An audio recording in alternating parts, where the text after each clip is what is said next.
नदी आ रही थी बहकर उस नदी में। हरियाणा के हिसार में भी यही नदी है और हरियाणा के हिसार में इस नदी के ऊपर स्थल है बनावली। अब बनावली को हरियाणा में पढ़ेंगे तो नदी यही पढ़ना पड़ेगा, स्थल का नाम बदल दिया जाएगा। और अब देखो प्राचीन सरस्वती, अकेली सरस्वती मत करना, प्राचीन सरस्वती अब ये लुप्त हो चुकी है और लुप्त हो चुकी है, इसलिए तीसरा नाम है दसदती। दसदती, तो दसदती प्राचीन सरस्वती या घाघर एक ही नाम है।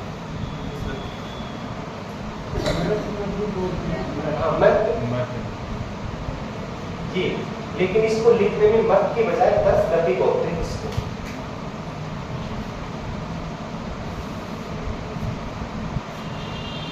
जी, अब ये जो काली गंगा है इसका अर्थ होता है काली रंग की चोटी। तो ये अर्थ कैसे कौन सा हो गया? काली रंग की चोटी। अब जब इसको सभ्यता में पढ़ रहे हो ना तो इसको डिवाइडेशन करके पढ़ना होगा। सबसे पहले देखो काली गंगा की खोज, और खोज करने वाले विद्वान थे एक अमलानंद घोष। अमलानंद घोष ने इसकी खोज की थी 1952 जोड़े में रहते, ये चीज ध्यान रखना 1952 और अकेला आए तो कितना करोगे? 1952-53 में इसकी खोज हुई, उत्खनन नहीं करवाया। इसका उत्खनन हुआ 1961 में और 61 से लेकर कब तक किया गया? 66 तक। 1961 से 66 तक उत्खनन करवाने वाले थे, उनके नाम देखो डीबी लाल थापर। कौन से व्यक्ति हैं? डीबी लाल थापर। का पूरा नाम क्या है? ब्रजवासी लाल, डीबी लाल थापर। अंतिम चरण का उत्खनन HD सांकरिया, हंसमुख सांकरिया, इन्होंने उत्खनन करवा दिया। किसका? काली गंगा। अब काली गंगा का जब उत्खनन करवाया गया तो यहाँ से टोटल चरण प्राप्त हुए कितने? 5 जो चरण प्राप्त हुए, उन 5 चरणों को इस प्रकार से डिवाइडेशन किया गया, इसका पहला और दूसरा, तीसरा, चौथा और 5वां एक तरह। इसका नाम रखा गया प्रथम काल, इसका नाम रखा गया द्वितीय काल। अब प्रथम काल और द्वितीय काल में अंतर क्या था वो देखो। कल आपको बताया था कि ये कौन सी सभ्यता का स्थल है? सिंधु घाटी सभ्यता। और सिंधु घाटी सभ्यता का ये जो स्थल है, तो यहाँ पर देखो सिंधु सभ्यता के नाम ये है। सबसे पहला नाम कौन सी सभ्यता? सिंधु। दूसरा नाम इसका ये है हड़प्पा सभ्यता। तीसरा नाम इसका ये है ताम्र अथवा कांसा युगीन सभ्यता, मोहनजोदड़ो कोई नाम। इसलिए 3 नामों से जानी जाती है सिंधु सभ्यता। इसलिए यहाँ पर देखो सिंधु सभ्यता का दूसरा नाम क्या है? हड़प्पा। इससे पहले वो तो हम क्या कहेंगे? प्राग। इसके नाम देखो प्राग हड़प्पा। और प्राग हड़प्पा में कौन सा काल? जिसमें चरण कौन से? पहला और दूसरा। अब देखिए यहाँ पर हड़प्पा सभ्यता के समकालीन, मतलब जब हड़प्पा सभ्यता चल रही थी उसके समय इसका कौन सा चरण? तीसरा, चौथा और 5वां। यानी सिंधु सभ्यता से पहले भी एक सभ्यता थी, कौन सी? और कितने चरणों में थी? 2 चरणों। अब ये जो प्राग हड़प्पा है इसमें सबसे पहले विश्व के जुटे हुए खेल, तो विश्व के जुटे हुए जो खेल थे वो काली गंगा के कौन से काल से? दूसरा देखो जब टाइट जमीन होती है उसमें आप सरसों की बुआई करते हो, सरसों की बुआई करते हैं तो उसका फुट मोटाई पर होता है। अब वो एकदम टाइट हो जाता है, बाद में पता चले कि जब किसी का विनाश हो गया सभ्यता का, उनके अंदर मिट्टी जमा हो जाती है, उस मिट्टी को कालांतर में बाहर निकाल दें। जब कोई उत्खनन करवाए तो वो जुताई वाले जो खुड है वो वैसे के वैसे क्या करेंगे, दिखाई देंगे। अब एक दोहरा जुता हुआ खेत, मतलब खेत एक है और एक खेत की जुताई कितनी तरफ से की गई है, दो तरफ से। इस प्रकार से जैसे ये खेत था तो पहले इसकी जुताई ऐसे कर दी गई, फिर एक निश्चित अंतराल के बाद इसकी जुताई ऐसे। यहाँ पर कुछ दूरियां हैं जो दूसरे तरफ है।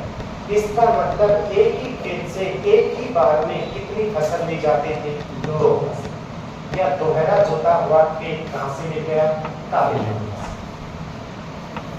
एक चीज बता दो, मिट्टी का दीपक देखा है? Yes sir. चलो दीपक को राजस्थानी भाषा में क्या है?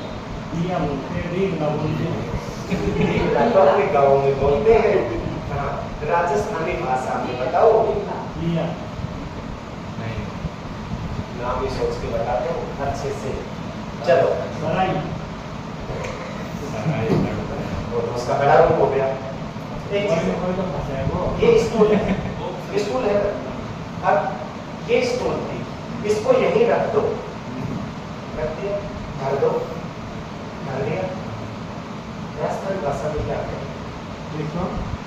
इसको यहीं रख दो तो उसको राजस्थानी भाषा में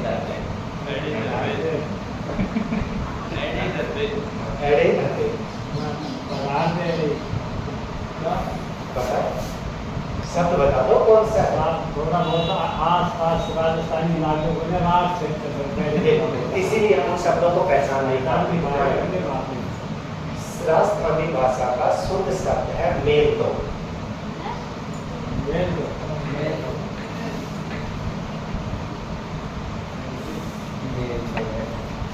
मतलब इस स्टूल को मेल दो, मेल दो मतलब रख दो, हो गया। राजस्थान में मिट्टी का जो दीपक होता है उस मिट्टी के दीपक को कहते हैं ईंट।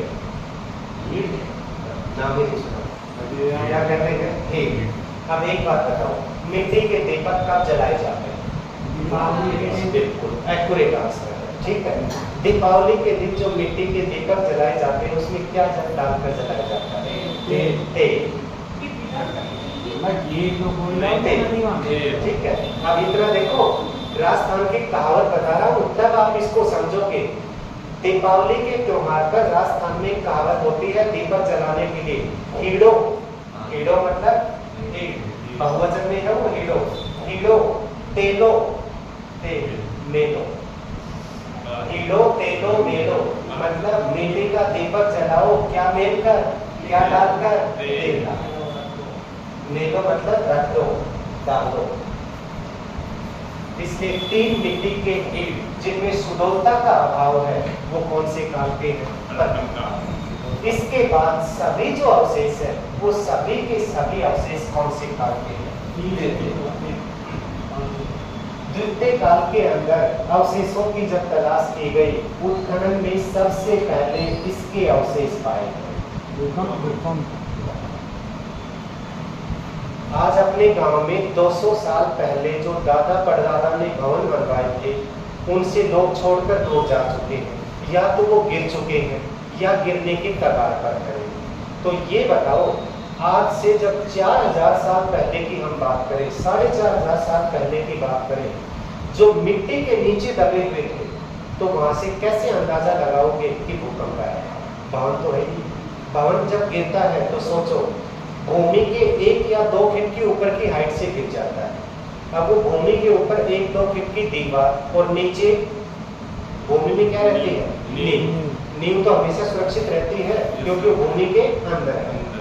जब कालीबंगा का उत्खनन करवाया गया तो सभी भवनों की नींव के अंदर दरार थी, और भवन की नींव के अंदर दरार कब उत्पन्न होती है? जब भूकंप आए।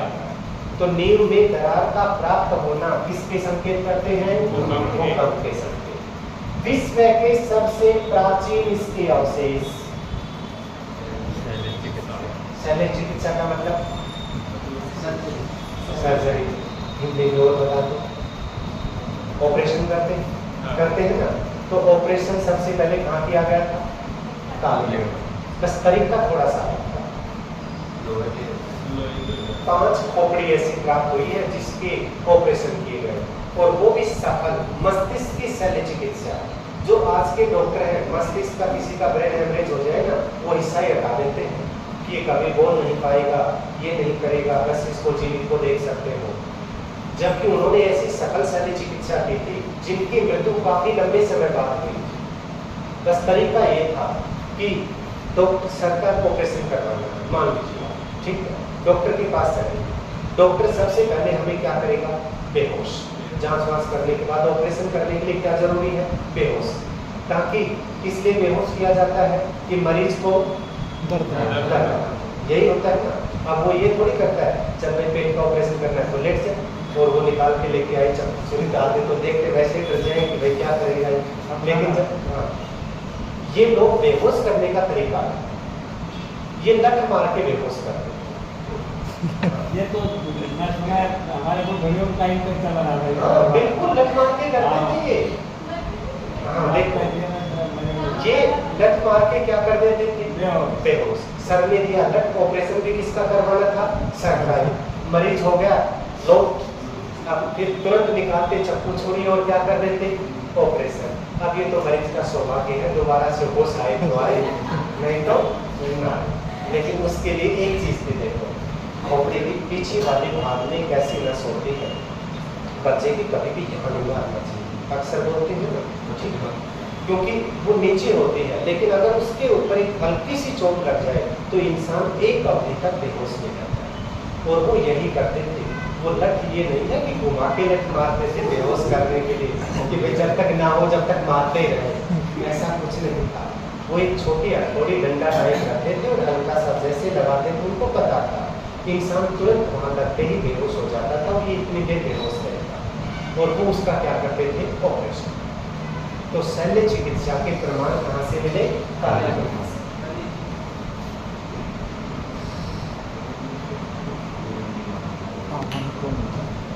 क्या मिले हैं? अब एक बात बताओ, कोई घर ऐसा है जिसकी जानकारी में उस घर में हवन ना हुआ? कोई भी ऐसा बैठा अपनी क्लास में? नहीं है ना। सभी के घर में क्या हो चुके हैं? हवन। क्यों करवाते हैं?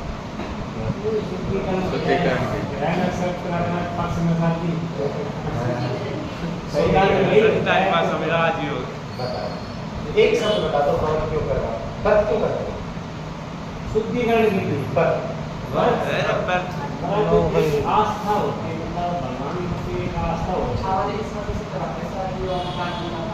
बाकी ऐसा कुछ नहीं, इसका वैज्ञानिक फायदा नहीं है। मंदिर में क्यों जाते हैं?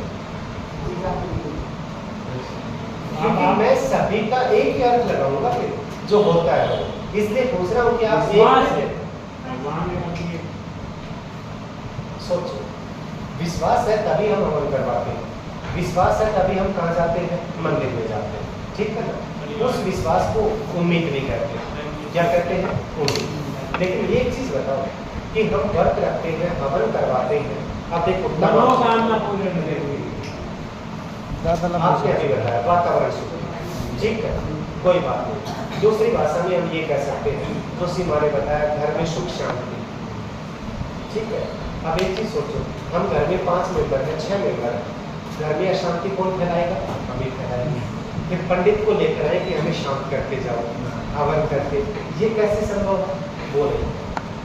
हमें मंदिर जाना है, व्रत रखना है, उस मूर्ति में भगवान है या नहीं हमें नहीं पता, लेकिन हमारा विश्वास है कि उस मूर्ति में क्या है? भगवान। इसलिए इंसान अपनी मनोकामना को पूर्ण करने के लिए सभी धार्मिक कार्य करता है। एक चीज सोचो, आपने 16 सोमवार किए, 16 बार, उससे पहले अपनी मनोकामना भगवान शिव के सामने प्रकट की कि मेरा ये कार्य पूर्ण हो जाए तो मैं इतने उपवास। आप ये कहते हो कि हे भगवान मेरा ये कार्य हो जाए तो मैं तुम्हारी सवामणि करूँगा। भगवान कौन से सवामणि लड्डू खाने वाला है? उनको तो क्या लगाना है? भोग ही लगाना है। लेकिन वो हमारी मनोकामना, आप देखो हवन करवाते हैं, ठीक है, हवन में किसकी आहुति दी जाती है? हवन की सामग्री होती है, नाम बता दो, चतुर्मास तक हवन कर रहे हैं, हवन सामग्री किसकी आहुति दी जाती है? वो तो पहली बनाई आती है। मेरा जोड़े से आहुति दी होगी पता। हाँ सर, वो जोड़े से आपने भी हवन किया होगा, मैडम से कहा होगा आहुति दो। समीदा कहते हैं लकड़ी की, वो तो अग्नि जलाई जाती है। चलो ठीक, हवन की अग्नि किससे जलाई जाती है? कपूर से। अग्नि कितने प्रकार की होती है? दो। एक हवन की अग्नि, एक चिता की अग्नि। अपने हिंदू धर्म में अग्नि के क्रिया कितने होते हैं? दो। और कभी भी आप बैठे हो तो देखना, पंडित जी एक साथ कितने कपूर जलाता है? दो। एक को उठाकर दूर रखेगा और एक को किसमें रखता है? हवन में। आप तो ये बताओ कि जब ये स्वाहा करके देते हो ना, उसका नाम बताओ किसके देते हो? पंडित जी इतनी लंबी लिस्ट बताएगा, ठीक है? और ना बताऊं तो मेरे से पूछ लेना, मैं बता दूंगा। लेकिन उसमें से दो चीजें काम की होती, बाकी कुछ नहीं। एक सात और दूसरा चौदह।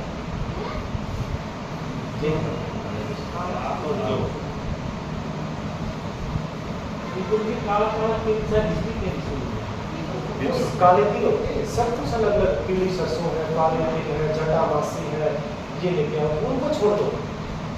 हवन सामग्री का पैकेट होता है जिस पर लिखा हुआ होता है हवन सामग्री, वो एक पेड़ की छाप, और उस पेड़ का नाम क्या है? इसलिए दूसरा, सामान्य जो नहीं होने चाहिए, हम घर के भी जो मिलाते हैं, जबकि इंद्र जो मंगवाते हैं, इंद्र जो इतना लंबा आता है, बिल्कुल बारीक खाएगा, पीले रंग का, उसको किसी भी चीज में डाल दो नष्ट नहीं होगा, शिवाय उसकी एक खासियत है ना, आप कहीं पर भी डाल दो उसको कुछ नहीं होगा, शिवाय अग्नि। इसलिए जो और सात दो की आहुति दी जाती है। अब हवन में आहुति देते हैं, ठीक है? आहुति देते हैं तो आहुति के बाद क्या होता है? जब हवन करवा लें और अग्नि शांत हो जाए तो क्या बच जाती है?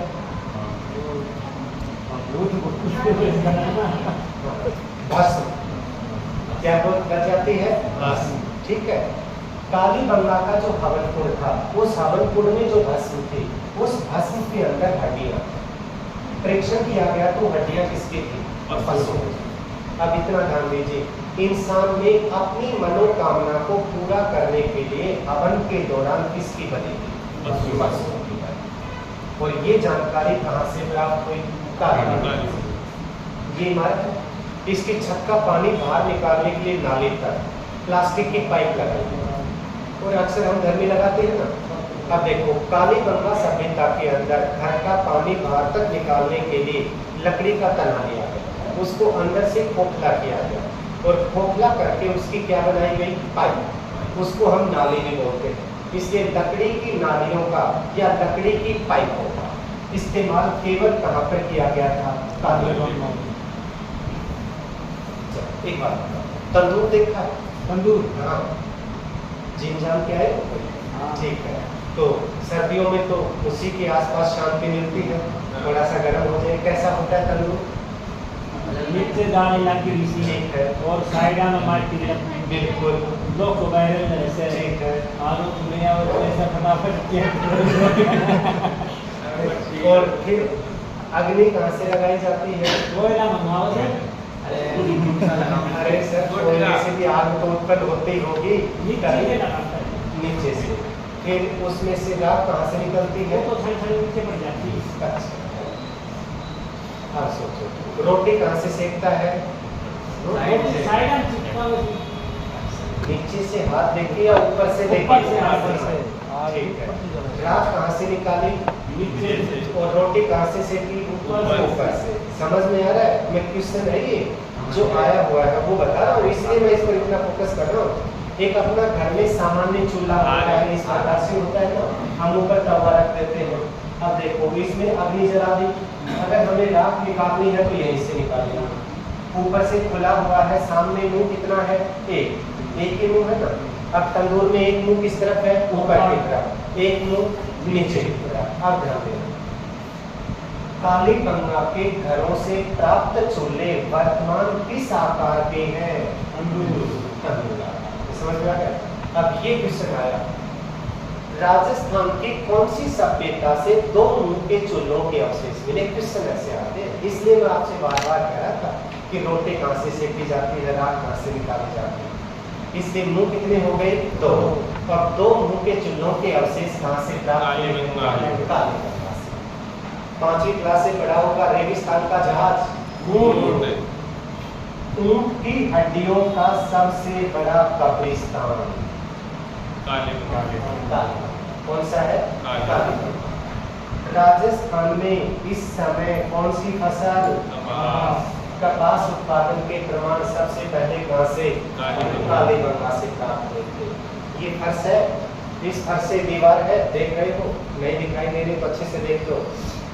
यहाँ से अंग्रेजी का कौन सा अक्षर बनता है? पहले ही कह रहा था कि देख लो, ये फर्श है, फर्श से दीवार है, अंग्रेजी का कौन सा अक्षर बन रहा है?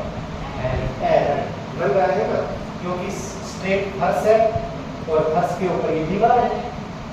फर्श के अंदर एल आकार की अलंकृत ईंटों का प्रयोग किया गया। कहां पर? कालीबंगा। और अब हमको सबसे इम्पोर्टेंट, बावनों का निर्माण धूप में सुखाई गई कच्ची ईंटों से किया गया।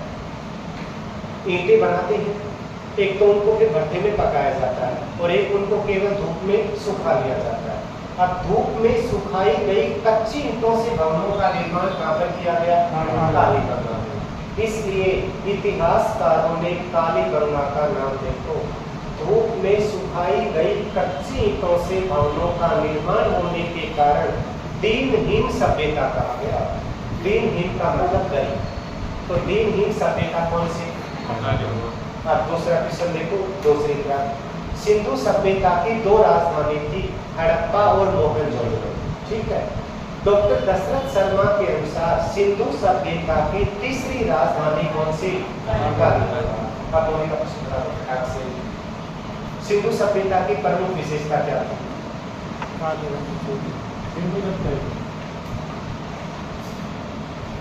कल मैंने आपसे कहा था जयपुर का नगर नियोजन किस पर था? सिंधु सभ्यता। सुनियोजित नगर। कौन सा नगर है? सुनियोजित नगर सिंधु सभ्यता की सबसे प्रमुख विशेषता। अब यहाँ पर आ जाओ, सिंधु सभ्यता की तीसरी राजधानी, इसलिए राजस्थान की कौन सी सभ्यता से सुनियोजित नगर के अवशेष मिले? कालीबंगा। तो ये एक सभ्यता थी जिस सभ्यता का नाम था कालीबंगा सभ्यता।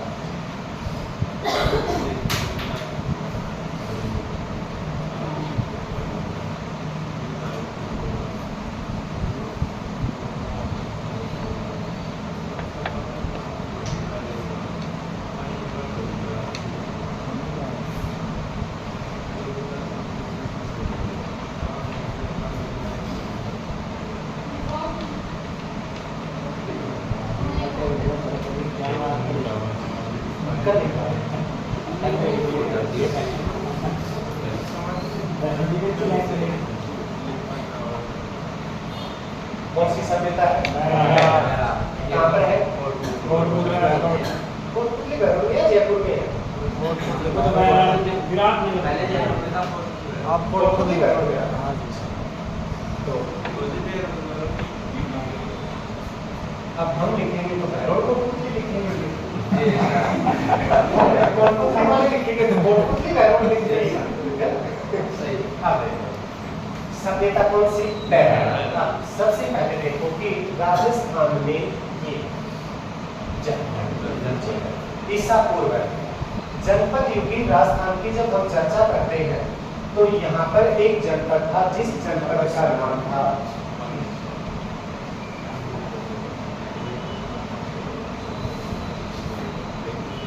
कौन सा जनपद है? महाभारत काल। महाभारत काल में जो मत्स्य जनपद था, मत्स्य जनपद की राजधानी था विराटनगर। कौन सा था? विराटनगर। अब विराटनगर का नाम पहला। अब एक बार नगर को छोड़ो, पहला सपना। महाभारत काल में राजा थे विराट और राजा विराट ने स्थापना की थी किसकी? विराटनगर यानी पहला। स्थापना हो गई। अब इस बैराज से उत्खनन देखो 1936, खोज और उत्खनन एक ही समय था और इसका उत्खनन करवाने वाले व्यक्ति थे दयाराम साहनी। इन्होंने उत्खनन करवाया। अब 1936 में जब उत्खनन हुआ था तब अवशेषों के बारे में हम चर्चा करें तो देखिए यहाँ से अवशेष प्राप्त हुए ये कौन से अवशेष? यहाँ से अवशेष प्राप्त हुए ये कौन से? मौर्य काल। यहाँ से अवशेष प्राप्त हुए ये कौन सी सभ्यता के? यूनानी सभ्यता के।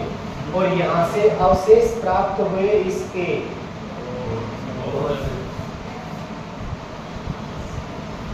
कौन सी संस्कृति?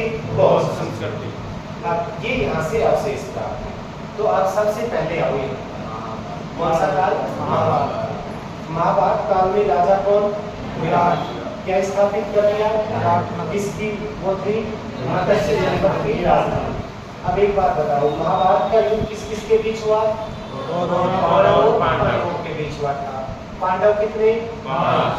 उनको अज्ञातवास मिला था 1 वर्ष का और 14 वर्ष का क्या था? 13 वर्ष का वनवास और 1 वर्ष का अज्ञातवास, है ना? अज्ञातवास उन्होंने कहां पर व्यतीत किया? ये अब दोबारा ये बता रहा था ना विराट नगर।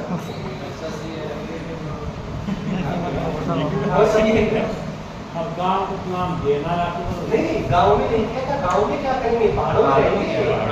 ये चीज देखो, पहाड़ों में राजा के पास क्या था? एक चीज 5 पांडवों में सबसे शक्तिशाली कौन? जी ना, राजस्थान में पहाड़ी को कहते हैं डोंगरी, कहते हैं ना। यहाँ पर डोंगरी है ये जी लगाओ। तो कौन सी डोंगरी है? भीमजी की डोंगरी के ऊपर पांडवों ने 1 वर्ष क्या किया था? अज्ञातवास। और ये अवशेष कौन से काल के? महाभारत काल के अवशेष। दूसरा देखो, मौर्य काल में एक राजा थे, उस राजा का नाम क्या था? अशोक। अशोक प्रारंभ में कौन से धर्म के अनुयायी थे? शैव। कलिंग युद्ध के बाद अशोक ने कौन सा धर्म दिया था? बौद्ध। जम्मू कश्मीर की कितनी राजधानी है? 2। कौन कौन सी? जम्मू और श्रीनगर। जब गर्मियों के 6 महीने होते हैं तो राजधानी जम्मू, गर्मियों में तो श्रीनगर और सर्दियों में राजधानी जम्मू। श्रीनगर कौन सी नदी पर है? झेलम। झेलम नदी के किनारे श्रीनगर की स्थापना करने वाले एक मौर्य राजा थे अशोक। इससे श्रीनगर के संस्थापक कौन से वंश के राजा? कौन थे? अशोक। इन्होंने 2 ही शहर स्थापित किए थे। नेपाल में एक समृद्ध शहर है ललित पाटन, वो ललित पाटन भी किसके द्वारा स्थापित था? अशोक। अब इस अशोक ने अपनी प्रजा को संबोधित करने के लिए भारतीय इतिहास में सबसे पहले इन्होंने ये लगवाए थे क्या लगवाए थे? शिलालेख। तो भारत में सबसे पहले शिलालेख लगवाने वाले कौन थे? अशोक। अशोक ने टोटल शिलालेख कितने लगवाए थे? 14। कितने स्थानों से मिले? 8। कितनी लिपियों में? 4। अशोक की 4 लिपियां थी। ब्राह्मी लिपि, खरोष्टी लिपि, ग्रीक, अरामी। तो टोटल लिपियां कितनी थी? 4 लिपियां। अशोक ने एक शिलालेख लगवाया कहां पर? बैराट। बैराट में पहाड़ी का नाम ये है बीजक, और बीजक की पहाड़ी के ऊपर ये शिलालेख लगवाया। कौन सा शिलालेख? पक्षी को अंग्रेजी में क्या कहते हैं? बर्ड। इतना याद रख लेना। कैप्टन और जोड़ दो उसके आगे। बर्ड कहते नहीं, कैप्टन बर्ड। कैप्टन बर्ड ने कौन से शिलालेख की खोज की थी? बाबू शिलालेख की खोज कैप्टन बर्ड ने कब की थी? 1837। अब ये यहाँ पर नहीं है बैराट में, ध्यान रखना। कैप्टन बर्ड ने इसको उखाड़ा है और उखड़वा कर इसको कलकत्ता ले गया। वर्तमान समय में कलकत्ता संग्रहालय में रखा हुआ शिलालेख कौन सा है? एक पत्थर का टुकड़ा है ये, इसकी कीमत क्या मान सकते हैं?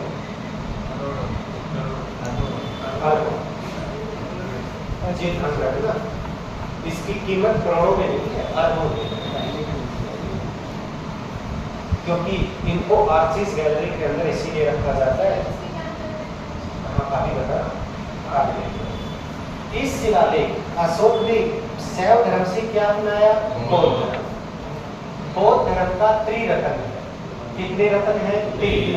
बौद्ध धर्म का त्रिरत्न में पहला रत्न कौन सा है? बुद्ध। बुद्ध का मतलब आप ये मत सोच लेना, एक व्यक्ति है, ज्ञान है। बुद्ध का अर्थ होता है दिव्य ज्ञान, दूसरा धम्म और तीसरा संघ। पूरा नाम देखो, इस पर जो लिखा हुआ है, मैं तो शॉर्ट में समझा दिया। एक लाइन में लिखा हुआ है बुद्धं शरणं गच्छामि, एक रत्न पूरा।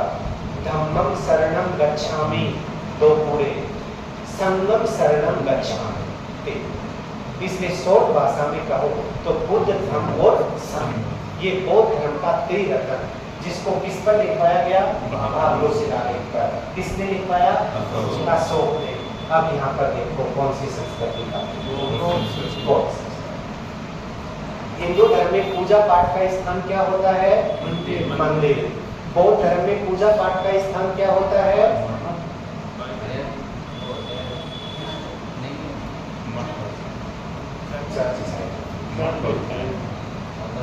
जय सही था, पर आगे का रच अलग हो गया। जय से सही था, मैंने सोचा क्योंकि जय जब पहली बार बोला गया तो वो नाम आना था। बौद्ध धर्म के अंदर मंदिरों को कहते हैं चैत्य। क्या कहते हैं? चैत्य।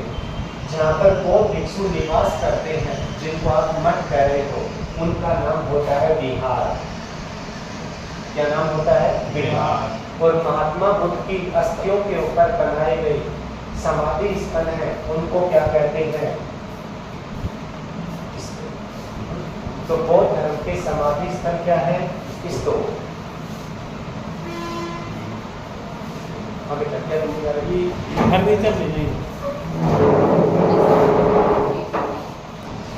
अब दूसरा, ये क्या है? चैत्य। बौद्ध धर्म के मंदिर, बौद्ध भिक्षुओं का, बौद्ध धर्म के बाबाजियों का निवास स्थान विहार। और बौद्ध धर्म में समाधि स्थल क्या होते हैं? स्तूप। अपने हिंदू धर्म में समाधि स्थल क्या होते हैं? छतरी। क्या होते हैं? छतरी। पता होता है, फिर बताते नहीं, भूल जाते हैं। अब यहाँ पर देखो, ये क्या है? चैत्य मंदिर। बैराम साहनी को उत्खनन में एक अवशेष प्राप्त हुआ, इसका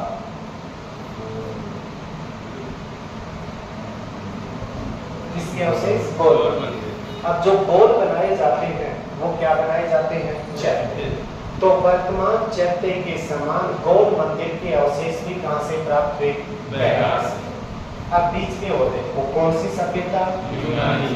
यूनानी। यूनानी शासक थे जिसका नाम था मिनांडर। कौन से थे? मिनांडर। यूनानी शासक मिनांडर अपने साथ ये मुद्रा लेकर आए थे, आहत। आहत का दूसरा नाम है पंचमार। ध्यान रखना, पहले पैसे कैसे बनते थे वो देखो।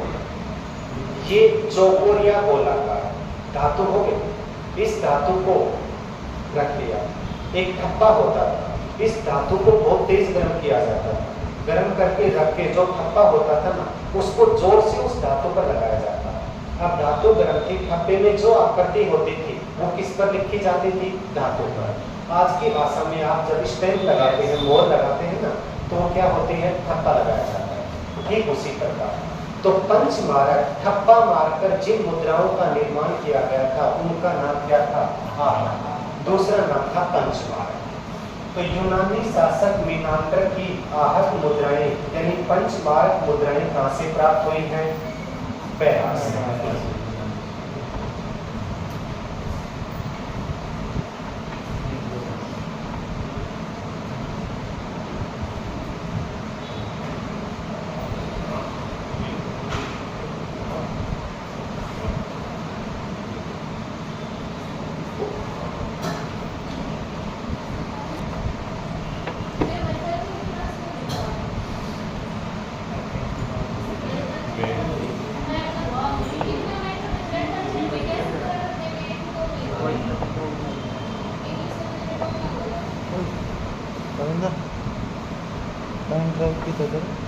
ये बात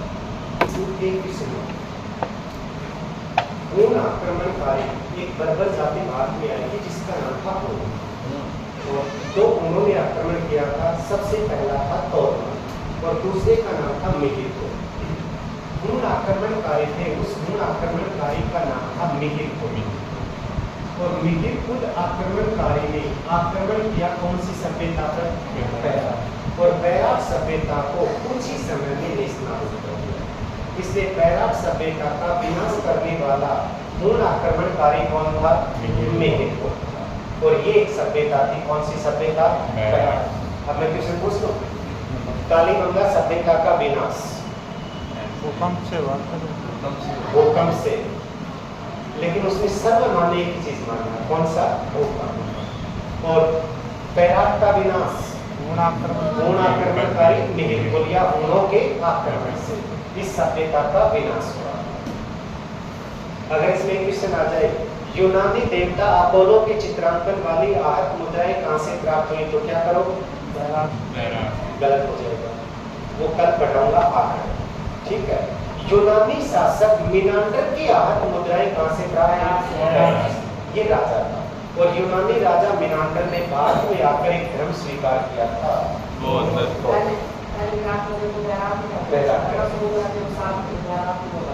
और इसके संस्थापक थे विराट। महाभारत काल में इसकी स्थापना।